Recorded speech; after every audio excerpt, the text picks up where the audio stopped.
ಚಕ್ರವರ್ತಿ ಸೂಲಿಬೆಲೆಗೆ ಬಂಧನದ ಭೀತಿ. ಚಕ್ರವರ್ತಿ ಸೂಲಿಬೆಲೆ ವಿರುದ್ಧ ಎಫ್ಐಆರ್ ಕೂಡ ದಾಖಲಾಗಿರುವಂತಹದ್ದು. ಉಳ್ಳಾಲ ಪೊಲೀಸ್ ಠಾಣೆಯಲ್ಲಿ ಈ ಒಂದು ಎಫ್ಐಆರ್ ದಾಖಲಾಗಿರುವಂತಹದ್ದು. ಚಕ್ರವರ್ತಿ ಸೂಲಿಬೆಲೆ ವಿರುದ್ಧ ಈಗ ಎಫ್ಐಆರ್ ಆಗಿರುವಂತಹದ್ದು. ಉಳ್ಳಾಲ ಪೊಲೀಸ್ ಠಾಣೆಯಲ್ಲಿ ಎಫ್ಐಆರ್ ದಾಖಲಾಗಿರುವಂಥದ್ದು. ದ್ವೇಷ ಭಾಷಣ ಆರೋಪದ ಅಡಿ ಎಫ್ಐಆರ್ ಅನ್ನ ಈಗ ಪೊಲೀಸರು ಮಾಡಿಕೊಂಡಿರುವಂಥದ್ದು. ಕುತ್ತಾರಿನ ಕೊರಗಜ್ಜ ಆದಿಕ್ಷೇತ್ರದಲ್ಲಿ ನಡೆದಿದ್ದಂತಹ ಒಂದು ಭಾಷಣ, ಕೋಮು ವಿಷ ಬೀಜ ಬೆತ್ತಲು ಎತ್ತ ಮಾಡಿರುವಂತಹ ಒಂದು ಆರೋಪ ಕೂಡ ಈಗ ಚಕ್ರವರ್ತಿ ಸೂಲಿಬೆಲೆ ಅವರ ಮೇಲಿರುವಂತಹದ್ದು. ಹಿಂದೂ ಮುಸ್ಲಿಂ ನಡುವೆ ದ್ವೇಷ ಬಿತ್ತುವಂತಹ ಒಂದು ಕೆಲಸವನ್ನ ಮಾಡಿದ್ದಾರೆ ಅನ್ನೋ ಒಂದು ಆರೋಪ ಕೂಡ ಸೂಲಿಬೆಲೆ ಅವರ ಮೇಲೆ ಇರುವಂತಹದ್ದು.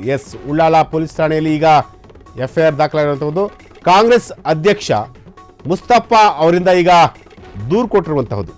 ಕಾಂಗ್ರೆಸ್ ಅಧ್ಯಕ್ಷ ಮುಸ್ತಫಾ ಅವರಿಂದ ದೂರು ದಾಖಲಾಗಿರುವಂಥದ್ದು. ಸೂಲಿಬೆಲೆ ಅವರ ವಿರುದ್ಧ ಈಗ ಒಂದು ಎಫ್ಐಆರ್ ಕೂಡ ದಾಖಲಾಗಿರುವಂಥದ್ದು. ಅಂದರೆ ಕೋಮು ಗಲಭೆಯನ್ನು ಸೃಷ್ಟಿ ಮಾಡುವಂತಹ ಒಂದಷ್ಟು ದ್ವೇಷದ ಭಾಷಣವನ್ನು ಮಾಡ್ತಿದ್ರು ಅನ್ನೋ ಒಂದು ಆರೋಪದ ಅಡಿಯಲ್ಲಿ ಕಾಂಗ್ರೆಸ್ ಅಧ್ಯಕ್ಷರಾಗಿರುವಂತಹ ಮುಸ್ತಫಾ ಅವರಿಂದ ಉಳ್ಳಾಲ ಪೊಲೀಸ್ ಠಾಣೆಯಲ್ಲಿ ದೂರು ಕೊಟ್ಟಿದ್ರು. ಆ ಒಂದು ದೂರಿನ ಆಧಾರದ ಮೇಲೆ ಉಳ್ಳಾಲ ಪೊಲೀಸರು ಈಗ ಒಂದು ಎಫ್ಐಆರ್ ಅನ್ನು ದಾಖಲು ಮಾಡಿರುವಂಥದ್ದು.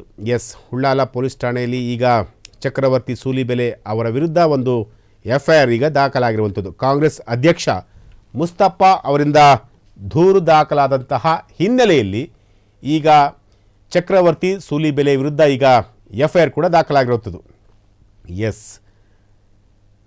ಕೋಮು ವಿಷ ಬೀಜ ಬಿತ್ತುವಂತಹ ಒಂದು ಕೆಲಸಕ್ಕೆ ಚಕ್ರವರ್ತಿ ಸೂಲಿಬೆಲೆ ಅವರು ಕೈ ಹಾಕಿದ್ರು ಅನ್ನೋ ಒಂದು ಆರೋಪ ಕೂಡ ಕೇಳಿ ಬಂದಿರುವಂಥದ್ದು.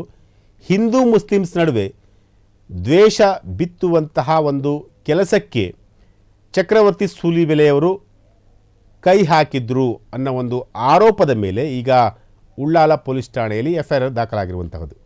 ಕ್ಷಣ ಕ್ಷಣದ ಸುದ್ದಿಗಳಿಗಾಗಿ ಫ್ರೀಡಂ ಟಿವಿ ಸಬ್ಸ್ಕ್ರೈಬ್ ಮಾಡಿ, ಲೈಕ್ ಮಾಡಿ ಹಾಗೂ ಫಾಲೋ ಮಾಡಿ. ಹೊಸ ಸುದ್ದಿಗಳ ನೋಟಿಫಿಕೇಶನ್ಗಾಗಿ ಬೆಲ್ ಐಕಾನ್ ಮೇಲೆ ಕ್ಲಿಕ್ ಮಾಡಿ.